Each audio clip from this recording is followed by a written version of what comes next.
Hey guys, welcome to a brand new episode of the Dubai Real Estate Podcast. I'm your host Tahir Majithia. We're back after a small break. Guys, today's episode I'm very excited about because my guest today is again a very prominent real estate agent in Dubai. Now he's not really active as an agent, but is now also a founder of a prop tech company called Really. On this show, I am really excited to discuss all things real estate, along with how prop tech is actually, coming up and what's the scope for prop tech and, how is it to set up a prop tech company in Dubai and a lot more things real estate. As you know, I'm a real estate guy and I love talking about real estate. So guys, without wasting any further time, I would like to straight go into the show. But before I do that, if you're watching this on YouTube, please do subscribe to my YouTube channel. Hit the notification bell. Your likes, comments, shares are highly appreciated. If you're listening to this on Apple Podcasts, please give us a 5-star rating and review. And Spotify listeners, please follow for more. And now let's cue the music.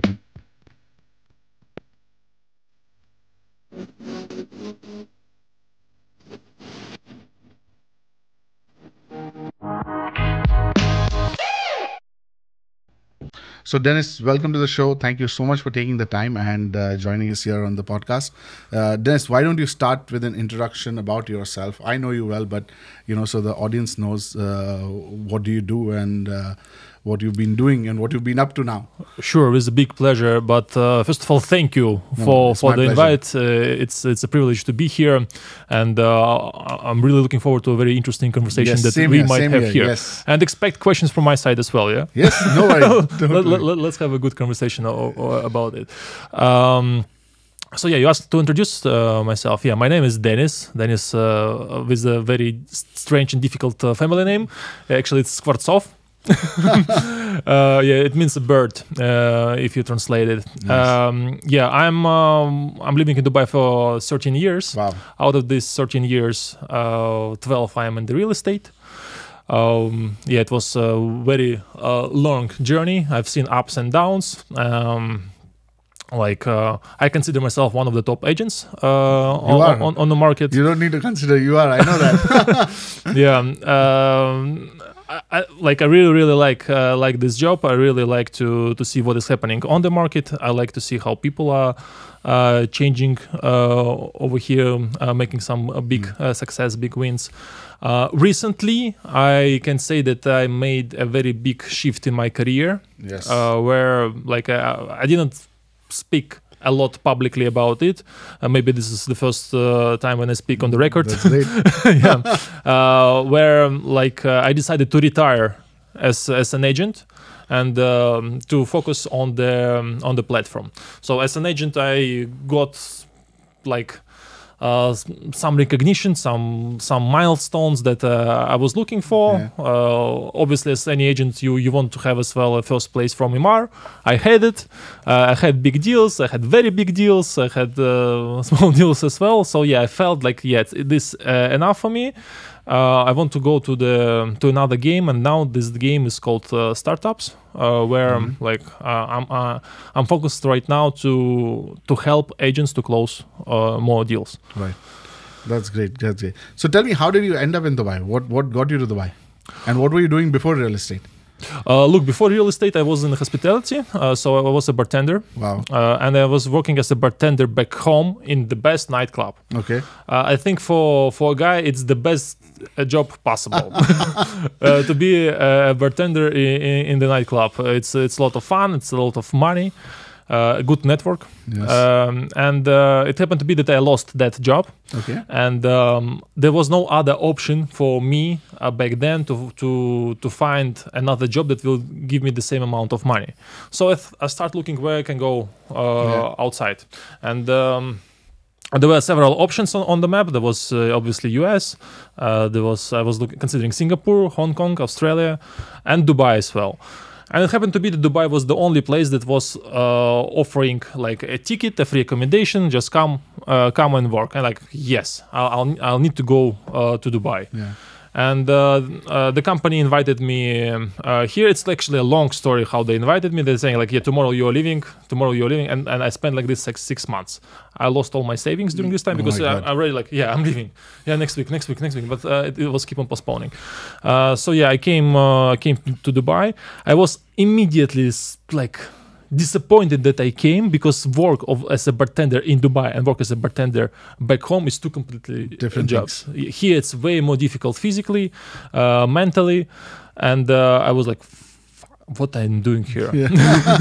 And even the tips culture here is different, where back home we were making a lot of money out of the tips. Here it's here you need to share with the security. if somebody doesn't know, like it's a pool of tips and you give it to pass boys, you give it to the kitchen staff, and it's been shared. So if you are very good, if you're charismatic, if you speak with people, you entertain them, back home you live the night with a lot of money. Here, like a little bit. And so this is basically how I end up here. And then how did you come into real estate from bartending? Let me try to make a long story short. So since I came, I realized that it's very difficult to understand where you want to go if you want to have if you want to go to some party in Dubai. Even now, I think it's quite difficult if we'll decide to go to the nightclub. Okay, Pasha is now open. Okay, we'll go there. Yes. But overall, there is no information where you should go. And back home, we had a very nice portal where I was comparing the nightclubs. Even like we are sitting somewhere and you can listen to the music live that is in a nightclub. And before, it was rare when you can have a good pictures. Now everybody's running with the cameras and lights. We had it over there, but there was nothing like this over here. So I decided to open a such company. And I found an investor who told me, yes, I'll give you the money. There were actually two of them. Oh, actually, it's an interesting story. There were two of them. Okay. I will come back to the second one maybe, because it's a person whom you and I know. Okay. It's a guy from the real estate. Unfortunately, it didn't work well. They didn't give me the money, so I was again like struggling. I felt like they're deporting me because I resigned from the company. I began working as a bartender in another place. It was Capital Club in the AFC. And then a friend of mine told me that he met somebody, a guy, you know him, Eugene Marder? Yes. Burj Khalifa guy? Yeah. So he met the guy, which is Eugene. And he said, like, look, a friend of mine whom I know from Moldova, he made last month 50,000 dirhams. And my salary was 3,000. And like, again, Jesus, what is happening here? So I thought, let me join the real estate. Let me make some money and let me fund my project.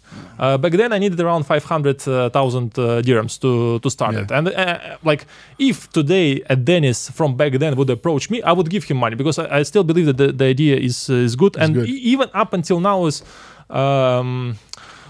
Still you can make money. The Instagram wasn't that like such a big thing back then, but still to have a platform where everything is arranged and then everything is really cool is good, and you can still sell a lot of ads. So yeah, my idea was, okay, let me go to the real estate, I will make their money and I will fund the project. And basically example of Eugene, who doesn't know Eugene is a superstar in the Burj Khalifa. He's dedicated guy who works only there. Burj Khalifa. And if you need any stock, you can contact him.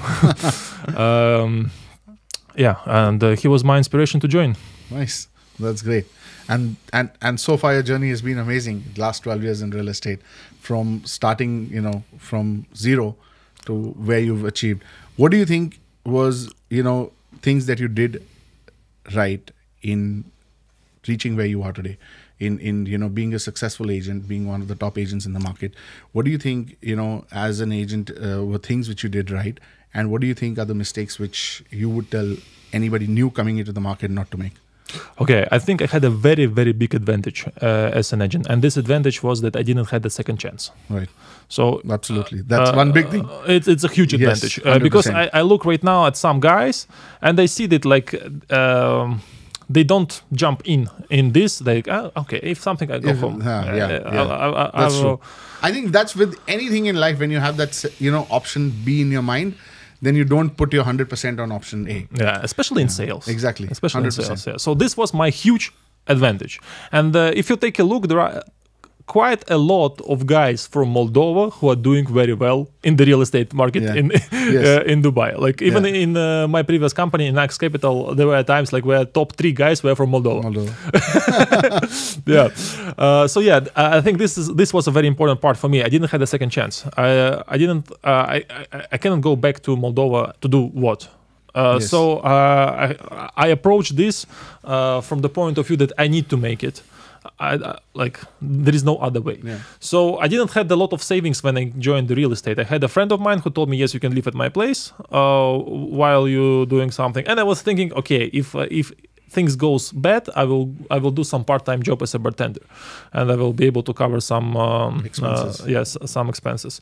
But luckily for me, not really luckily for me, like I had 1 month when I informed that I'm leaving, and after 1 month I'm joining the company.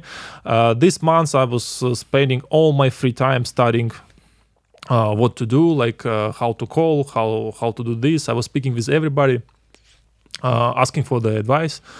And once I joined, it took me 2 weeks to close my first deal, which was rental. Wow. Yeah, and in 2 weeks, I received the money that I was receiving for entire months without spending a lot of time on the behind the bar carrying heavy things. And I remember very well this moment. Company gave me a car, which was Toyota Yaris. It was company car. You use it while you're in the office. You don't take it home. And I'm driving in this Toyota Yaris to the office, which is in Golden Diamond Park, and I was like, wow. I just made like 3,000 dirhams from rent. I remember this deal very, very well, almost each and every minute. The tenant signed the contract in Bonington Hotel in the GLT, and still whenever I pass by, like, yes, this was the best. And I was lucky enough to close as well the first sale within the first month. And it was a big sale for my area where I was focusing on, which was Greens. It was like they have the 3 beds with the terrace, so it's the most expensive units in the old Greens. So I sold this unit, and here I covered my yearly income. Very good. And after some time I realized, like, wow, such an interesting industry. It's better for me to stay here. Rather than to find funds to fund my project. Nice. And what are the things you would say, newcomers especially, because of lately there have been a lot of new agents into the market. What would you say or tell newcomers things not to do? Well, this is one of our favorite topics on the platform, really, whenever we make some content, because obviously the new agents needs a little bit more support and motivation and stuff. But throughout my career, I've seen a lot of cases, like the main advice that I give to the agents, there are several of them. Obviously, depends who is sitting in front of me, but it's very important to keep your to approach this industry and this job as a pro. Like I am a pro. I'm coming here to win. I'm coming here to dominate, to be the number one. Because if you come to the sales is a very competitive sport. And if you come here like, oh, I don't know, I will try, I will see, results will be the same.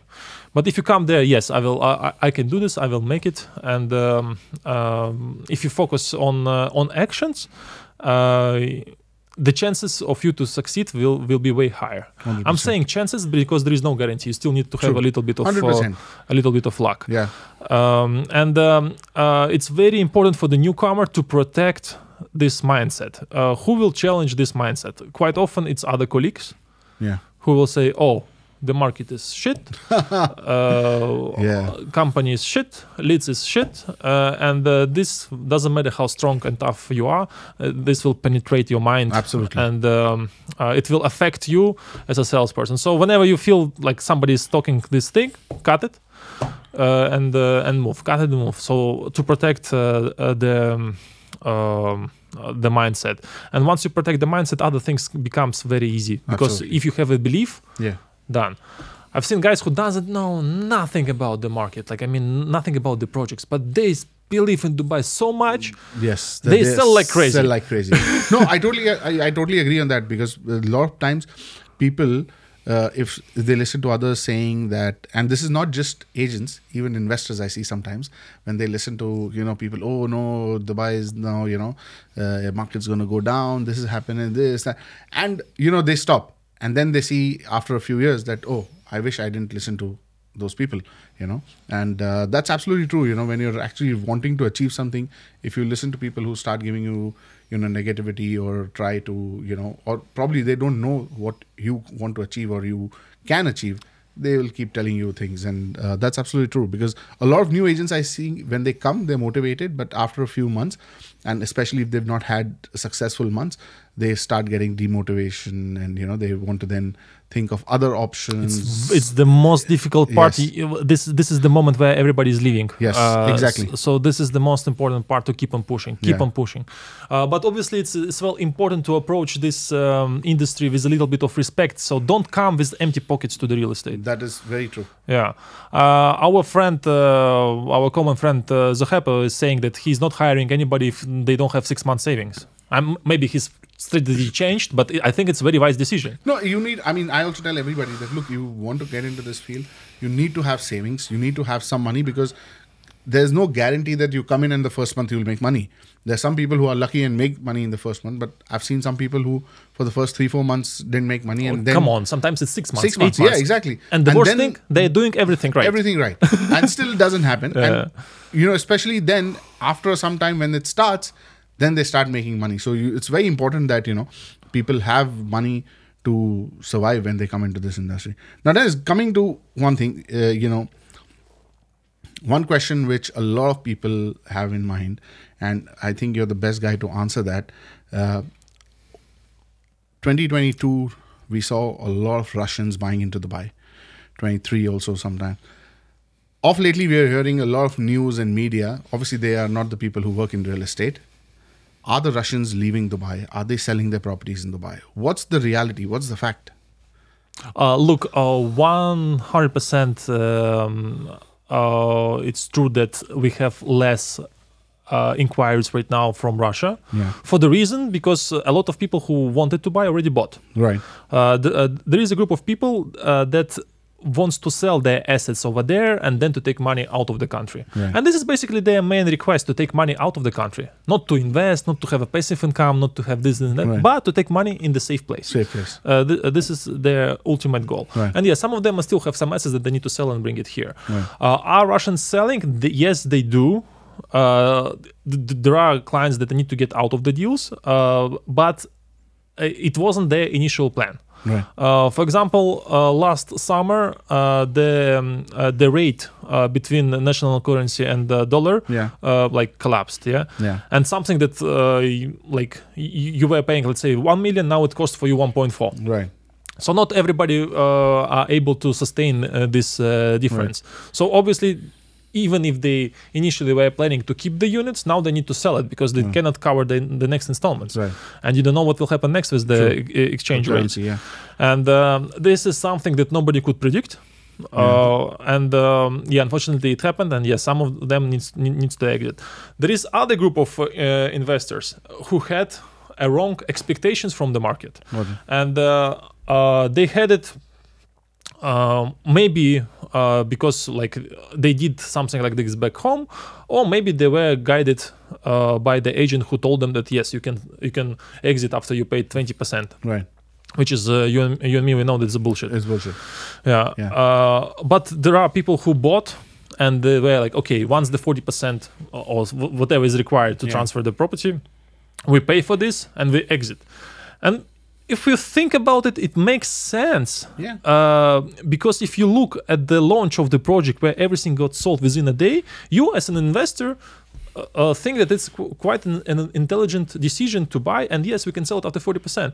But people who are buying such deals, they are investors and they understand it. Okay, if you're selling them, there is a reason why you're selling. Yeah. And they're trying to reduce the price. To summarize everything, I think Russian clients, they will keep on coming here. Yeah. They still law of Dubai, there are not so many options that they can consider for the investment. Right. The investment strategy is different right now, but in the same time, there are people who needs to get out of the deals. Right. Now, tell me something. When when Russians, buying properties and so many properties, were they all investors? Were they even end users? Or what type of clients were actually investing? I mean, when it comes to especially Russians, were they only investors or were they also users? Because of lately we've also seen a lot of people move to Dubai with their family. A lot of people moved. And it's actually a very important trend for Dubai to have more end users. Absolutely. Because if you have more end users, it means that there is fewer options on the resale, and the price it will affect the price. If we'll look in like percentage-wise, obviously there is a higher percentage of the people who bought it as an investment. And once again, the main reason wasn't really a purely investment. The main reason was to take the money out of the country. People got scared about their savings, about their families, etc., etc. Who had an opportunity, they brought their families here. Who had an opportunity, they brought their business here. And when you bring business here, you have employees as well, and employees as well have families, and it's as well affected on the prices here. If we talk about the segment, luxury segment of the big units, obviously they were purchased as prime residence over here for some families, but mainly it was investment deals. And which were the main communities where you would say, they were really interested in? Look, it's not a surprise that the most popular area is Dubai Marina and Palm Jumeirah, something on the waterfront. We need to take in consideration the climate of Russia. It's very cold. It's very cold. And whenever you leave your country, whenever you go for vacation, you want to have something warm, you want to have a sea. Russia has the sea, but a small part of it, and the area that has connection to the sea, the price there is way more expensive than in Dubai, by the way. Okay. They prefer waterfront projects, which is not a surprise actually to any buyer. It's good to have a waterfront area. It's Dubai Marina, Palm Jumeirah, and the third maybe it's like so-called Burj Khalifa district, where it's downtown and Business Bay. Okay, that's great. Tell me something. Now, a lot of times when we say, Russian buyers, are they predominantly only Russian, or they're also from other Russian-speaking nations? Because it's not that it was only the Russians who bought, even Ukrainians bought. Of course. A lot of others. So were they only people from Russia, or was it all around? No, all around, right. Including Kazakhstan, Uzbekistan, Kyrgyzstan, Belarus as well. All over the place. But if we'll take a look on the map and we see there is a difference in size, there is a difference in population, and pretty much the same ratio will affect how many investors from this or that country comes to buy. But it was a trend from all that part. And when you see them, whoever wants to exit today, are they actually exiting at market prices, below market prices? What's the trend? A lot depends on the situation. Okay. So if we're talking about some off-plan project that is in the middle of construction and somebody needs to sell it, we can say that he needs to sell it at below the market price. Right. But in the same time, there are projects that have been delivered already, and it's there they obviously will get full price. Yes. It all depends on the. Well, I think it all depends on how.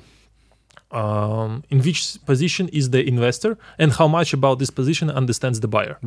Because the buyer can understand, okay, brother, you are screwed. Another month, another penalty. If you want to get out, this is how much I'm paying. And we had cases, very interesting cases. For example, I will not mention the name of the developers, like the payment plan was 2080. Amazing payment plan. Amazing. But because of this situation, there were a lot of sellers closer to the completion. Now all of them gone, prices skyrocketed. Absolutely. Yes. Now tell me something.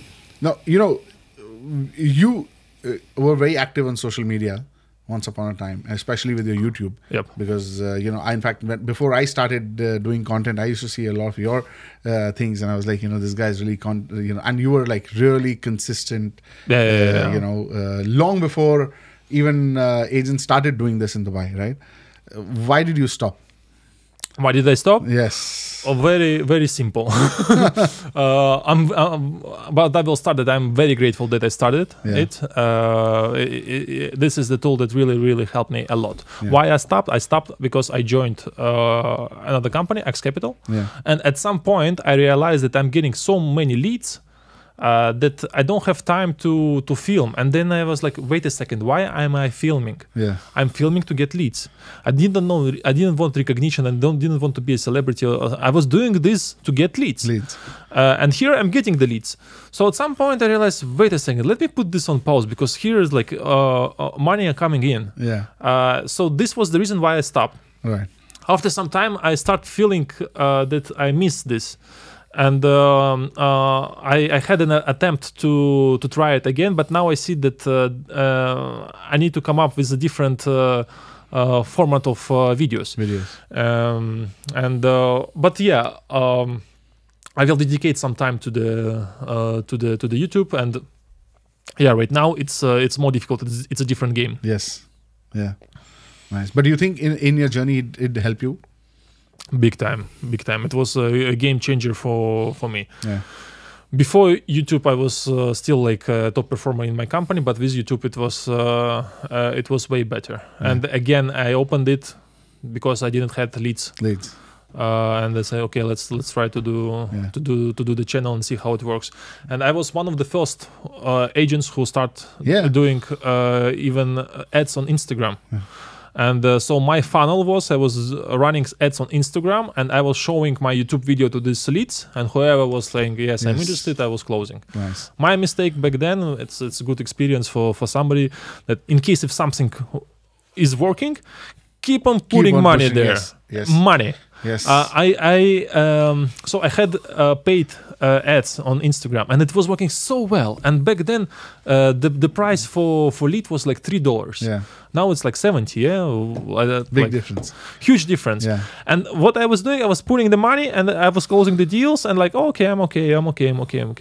But I had to put way more money over there. And this is, and I'm always thinking about it. Maybe if we watch this video 10 years from now, it's like, well, back then we had again to put more money. Yes. So it's like a trend where it's better to invest more. Yeah, true. Now, from selling properties, now you've kind of transitioned into a startup in a prop tech space. Yep. So what do you see? So first of all, where do you see the prop tech space going? Like, do you see there's a lot of scope in it? What's your opinion on prop tech? Oh, brother, it's a mind-blowing topic. Yeah. Real estate is one of the oldest industries, and it is the biggest market in the world. The biggest market in the world. Absolutely. It's $300 trillion market. Right. $300 trillion market. Absolutely. Yeah. So, and there is no, and it's industry that is using still technologies that are 15 years old. Excel files, this, that. Sometimes we still have to receive a delivery of SPA to sign. Yes. Very big industry that using old technologies. As I'll give you an example, like Amazon is working on the retail market, and retail market, all retail, including online, offline, everything is $28 trillion. Right. Here's 10 times more, and we don't have anything close to Amazon. True. I'm not saying that we are building Amazon. Yeah. We're building a different thing, but in the prop tech, we will have, I believe, a new era because it's time to change in the property management, in the financing, in many things. And we see ourselves as a very strong player in this segment of the market. So tell us more about really your prop tech startup. What exactly it does, and who is it for? Yeah. So really is the platform. What our main goal is to make the agent's life easier. Right. Any prop tech startup usually starts, let's remove the agent. Absolutely. No, that's right. That's true. That's true. And I don't want to name on the show, but I know a few which started up here but didn't do well. This thing fails in States as well. There is Yes. a $1 billion company that approach the market like let's remove the agent. And if you think about it from the side, agents are making too much money. Yeah. It's well, we have an option. Let's do this. So this is the main goal of any startup. While we decided that you cannot do it without the agent at this point. Yeah. We never know what AI will do later. We can discuss it. I have my point of view on this. Our platform makes the life of agent way easier, and we're doing it better than anybody else. Why? Because we are agents. True. We are agents who dedicated our life to this, and I said that I am kind of retired from the real estate as an agent, but I'm still in the industry, and I see myself here throughout the years.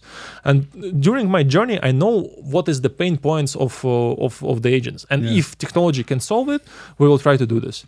And the main idea that stands behind it, and once I heard this idea, I immediately said, I'm ready to pay for this. I need it right now. How can I help you? When I heard the idea. So the main idea is to centralize the information about all developers and have an option for the agent to choose units from different developers and put it in sales offer and send it to the clients. So no need to wait for the developers to reply. No need to go to the group and find this Excel file and see is this apartment still there or not. Basically, we are building an MR app for all developers, and for agent it will be so easy to communicate with the client and sending him details. And what is more important, it's even easier for the client. So the client will feel, oh, this guy is sending me information in such nice and organized way. I will work with him rather than with somebody else. True. So this is our main goal. And on top of that, there is education, which we are really proud of. Yes. Somebody has an access to you, for example, but most probably you provide your knowledge to your team, but other people don't have such guys like you whom they can approach and speak. And we made a platform where experienced agents are sharing their experience. And thank you for participating as well on the podcast and sharing your... As far as the app goes, I myself use it and I find it quite helpful, and I tell everybody in my team as well also. It's a great tool which actually solves a problem. Because what I feel is that, any startup or any tech, as long as it solves a problem, it works, right? And it does, help a lot. So that is definitely. So tell me, if any agents want to become a part of Really, how do they do that? Oh, it's very easy. You download the app. We have a lot of features that are for free. You can see the projects. There is a package that you get if you pay. It's $50 per month. You get your contact details on the sales offers that you are sending, and you have an access to the education and some other features. So this is the thing. If there are a lot of agents in your company, go speak with the owner of the company. He will pay less, and it will be a subscription from the company. What was the reason for you to actually come up with a solution for agents and not like other startups, as we were discussing previously, and not come up with something where let's remove the agent? What was the main reason for that?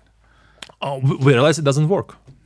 It just doesn't work. It doesn't work for now, but even later with the AI, I think we need to cover this.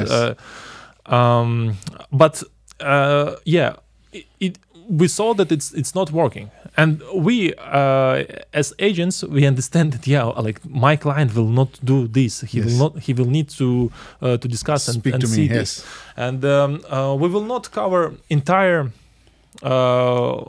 planet, all developers everywhere. We are focused on a specific market, and this market should have international buyers. Right. And whenever you have international buyers, you have active agents. True.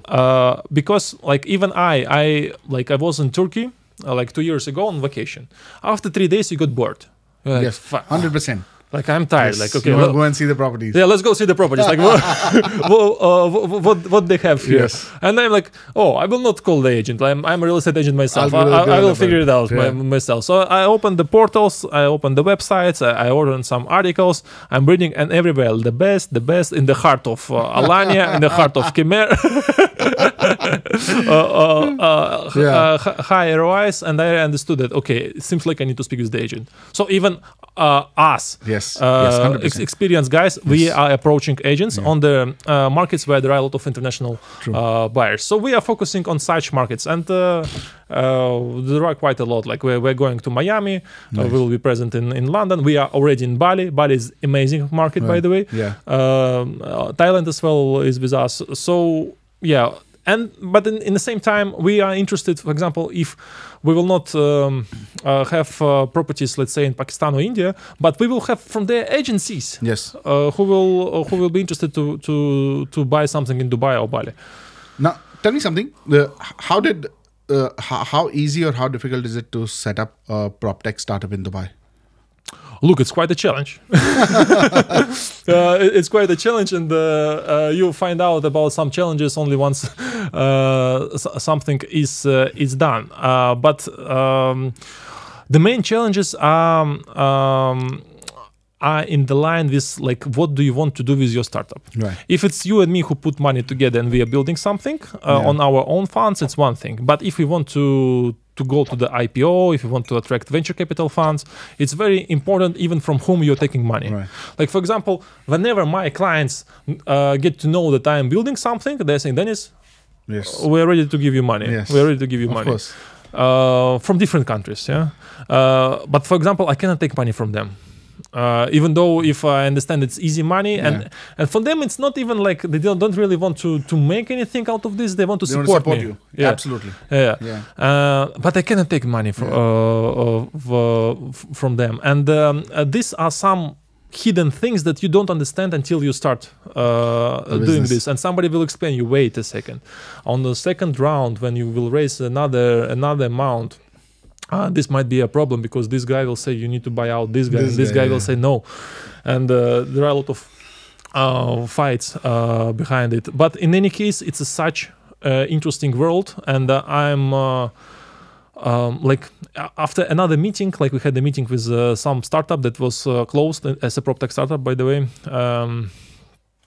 Like I didn't ask the permission to speak about that startup, but I think I will ask them because it's an interesting story. And yeah, after the meeting, like I finished the meeting, I go home and I like, wow, I really enjoyed my time. Yeah. Because we were discussing some, I think, like related how to scale all this, how to do this, how to build partnerships, what to do with the founders. True. Because yeah, at some point one founder might say, "Oh, I have enough money," Yeah. and he's I in want charge to of retire. something, and he's in charge of something important. Yes. What are you going to do in this case? Sure. Yeah. So these topics are very interesting, and you attract people from the industry. You attract other founders who made some exits. Like we had, like I met with somebody who sold several of his companies for $100+ million dollars, and they see that we are making our first steps, and it's actually quite a supportive environment. Nice. And yeah, they're sharing with us some ideas what to do and what not to do. And how so where did you actually set up this entity? As in, is it It's in the AFC. In the AFC. Yeah, again, it was initially we set it up in different Right. place, but again, in order to scale, in order to receive the money, looking like forward, yeah, when we have round A, B, and C, we've been advised to do it in the AFC. Nice. The AFC is the best place to do this, and it's usually to open a company in the AFC it costs you tons of money, but the AFC is supporting startups, so they gave us like a license. There is a workplace over there. They give us infrastructure to do events, so we have quite a good support from the AFC. So, but it's still, if someone was to do a startup, and so how much? Do you mind sharing how much would it cost to set up this sort of a thing? How much did you? In the AFC? Yeah. Not much.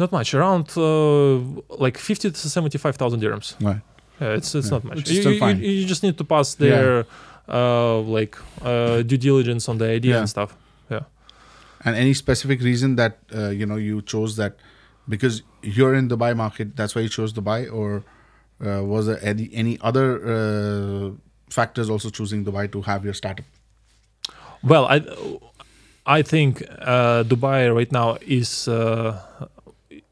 the capital of the real estate world. True. And it's not only my opinion because I live here. Like in September last year, I went to the, considerably big event in the States.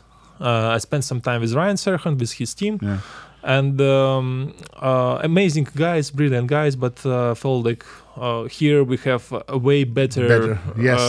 Agents, and here we we are like warriors. Yes, absolutely.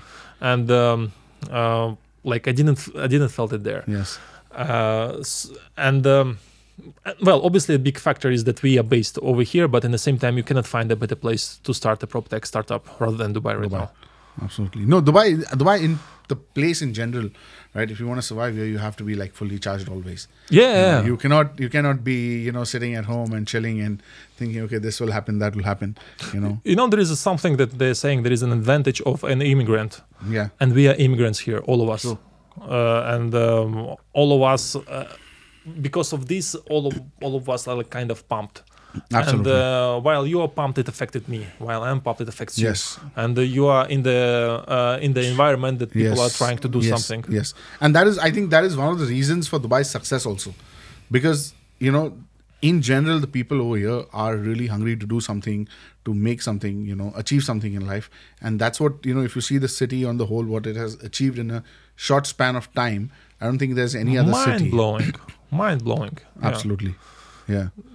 What's your take on the market currently? Now, you've also been in the market for a long time, over a decade.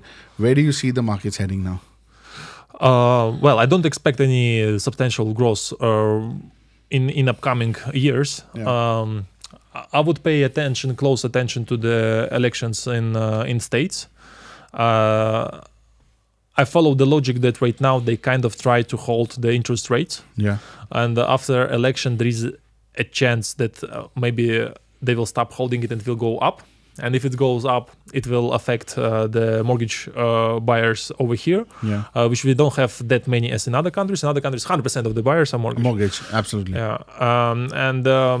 Like if people don't understand how it's connected, it's that when interest rate goes up, you need to pay more per month for your property, and you need to sell it. So if a client would approach me right now and he wants to buy, it's still a very good purchase, but keep it as a long term. Absolutely. If we're talking about like 5 years plus, buy, enjoy it. Yes. And Dubai always have something in behind their back that they can take out and affect the market. Yes. Like if you want to discuss this, like I know that Dubai government can double the price of the real estate tomorrow by reducing the down payment that the banks require. Yeah. If you, like right now it's 25. At some point it was 20, now it's difficult to get, so it's 25. So between 25 and 20, it's like 5%. But it's not 5%, it's 20% difference. Yes. So you need to pay 20% less to get the property. Now imagine you need to pay 10% as a down, or 5% as a down. 50% less. Yeah. In Europe, at some point, the banks were giving you not 100%, they were giving you 102%. So you can pay to the broker. and you get the house. Yeah. So what will happen? All tenants would become homeowners. Yes. And we have it here. This leverage that we can use. In other countries, they don't have it. They don't have it. And I have like close friends from Canada who are in the real estate, and they're saying, Dennis, you cannot imagine what will happen. Of course. Once they will, you cannot imagine what will happen. Yeah. Prepare yourself. And this is the guys who are working in the real estate for 30 plus years. True. Do you think, is it in your opinion, right? Is it, if you were an investor today, would you still buy, hold, or sell? It depends a lot on the portfolio. If I have something or not. If I don't have any property, 100% I would buy. If I have some portfolio, maybe I would wait for some distressed deal. And distressed deals might come up right now. So these two options. If you don't have anything, step in. Because it was better to buy yesterday.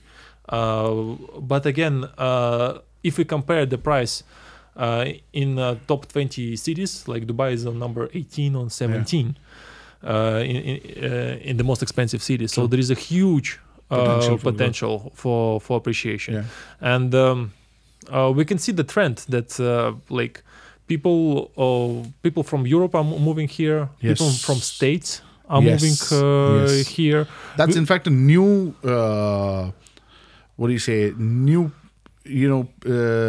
market which is, I feel, is slowly opening up. The US is, it's a big market which was not really buying into Dubai before, but I see a lot of traction now. And of course, Europe, in the last few years, we're seeing a lot of people from Europe also coming in. From States, from Canada, this will keep on growing. I know an agent, she brings quarterly 20-30 investors on the tour. Clients are paying for everything. She's not paying for anything. She just organizes everything.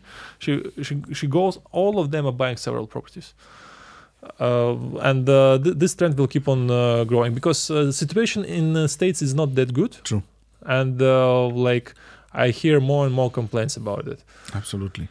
Yeah. I mean, look, definitely, we must say that, Dubai, as compared to a lot of other places around the world, especially Europe and US, we're in a much better position overall, 100%. Not just about safety or security, but in general, as a city or a place to live, it's a much better place than a lot of other places around the world.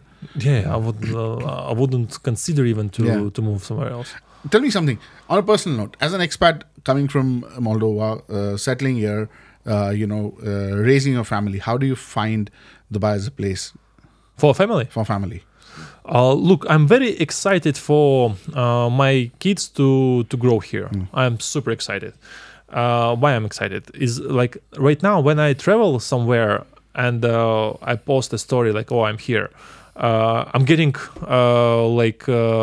DMs from people whom I know from Dubai. Oh, Dennis, you are in Amsterdam. Let's meet. Oh, you're here. Let's meet. Like my clients are texting me. So when you are in Dubai, you have friends from all over the world. Absolutely. And it's such a huge advantage where you can meet in one place a lot of different cultures and become friends with different people. Yes. But as somebody is saying, there is a trend that maybe Dubai is not the best place for boys because it's a safe, very safe. They're not being challenged here. But at the same time, I have two daughters. But if I had a son, I would still prefer him to stay in Dubai. Yes, there are not so many challenges. Yes, maybe his ass will get wiped in my my city, by other kids. They will make fun out of him. But I would prefer him to be here. In a safe place where there is no such exposure to some dangerous things, and I believe it's a great place to be. The downside, yes, you don't have access to the grandparents, and whenever my mom is here or parents of my wife, I see how important it is to have this communication between kids and grandparents. True. Because it's one role when there is a kid and a parent, one role when the kid and nanny, and grandparents is as well something totally different. Unique. Yes, no, totally agree. Now coming back to AI, right? What's your take on AI? Do you think in the future AI would replace real estate brokers, or in general a lot of things in the real estate industry? Look, my reply to this before was no way. Before I went to some classes, like a workshop on AI, and there guys explained to me what will be. What My logic was that you will not be able to replace the human conversation. Yeah, we need to shake hands and do all this. And they told me yes, you will still have it, but the entire process of research and everything would be done by your personal assistant AI. So you have a personal assistant as AI, and I tell him, look, find for me the best 2-bedroom in Dubai with this and this points. You as an agent, you have your personal assistant as AI, and you said like, okay, if somebody comes with this request, or offer him this and that. Right. So I tell him the price that I'm happy to pay. You tell him the price that the seller is happy to sell. If after speaking with thousands of other assistants, they will find out, I found somebody who has something close, but we cannot agree. And then they'll say, hey, humans, come here, speak, try to solve it. We cannot make a decision. Or maybe they found a decision and they made the deal. They will make a deal and they will connect to the Dubai department and it will be in this way. So AI will definitely disrupt our business 100%. 100%. And it's very important to be on top of the game. True. Strong agents will become better. We will just take a bigger market share than others. There are guys right now on the market who are making business and making some money just because we are busy. Yes. True. If we are not busy, we could take that business. Yeah. So it's important to be on top of the game over here, and we are paying a lot of attention to AI and what can be done right now. Right. Nice. Now coming to real estate and your journey in sales, right? I believe one of your biggest deals was a year or so back. Exactly a year ago. Yeah, it was a building in Rashid Yatsen Marina. Mina Rashid. Mina Rashid, right? Yeah. Do you mind sharing how so people? It could be inspiring for a lot of people. How did you actually achieve that? Yes, with pleasure. I've been approached quite often to explain how I structured this deal and everything. Obviously, without a doubt, the luck is there. 100%. That goes without saying. But what I did differently this time, I found a very good deal. Yeah, I found a very good deal. I'm a huge fan of Mina Rashid. Yes. I own myself there. I love the place. It's a brilliant community. Yeah, and the price there will skyrocket. Yes. It will be crazy. Yes, absolutely. And I'm not sure if you've been there recently. They already finished the first phase. Yes. Looks beautiful. Yeah. I found an outstanding deal. And I decided, let me wrap it in the presentation. And I will use all my network to tell everybody that I have an amazing building for sale. Yeah. And what is usually done? Agents are waiting for the lead to come and tell them, hey, brother, I'm looking for a building. Send me. Instead of going to the client and saying, I have a building. Send me the options. Yeah. I had such requests, but it never materialized into the deal. Yes. But here I decided not to wait for the client, but to get the property and to distribute it. And I was distributing it through my network of referrals. I was giving it to this guy. I know he has contacts to this girl, to everybody. And I made the presentation in a very simple way, that it's easy for the partner to send to somebody without explaining too much what is there. Very, very simple, very straightforward. I gave it to different people. If you guys, by the way, will share this episode on your stories, tag us, and I will send you the copy of the presentation. Yes. I was distributing it, and then at one day, my partner contacted me and said, "Look, seems like I have somebody interested in it." And then slowly, we made the deal. That's great. Des, what do you see as a proper prop tech startup founder, right? What do you see the future of prop tech in general? Like, where do you see where there's still a lot of scope in terms of prop tech? What kind of solutions you feel are a must which someone should start with? Well, a lot of things needs to be automated. Yeah.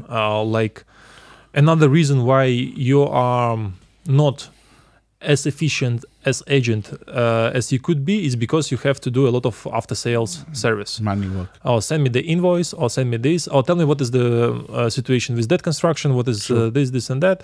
Oh, I have something over there, try to help me. And if you are like a successful agent, you have hundreds of such cases. Yes. It drains your energy. So this thing definitely needs to be automated.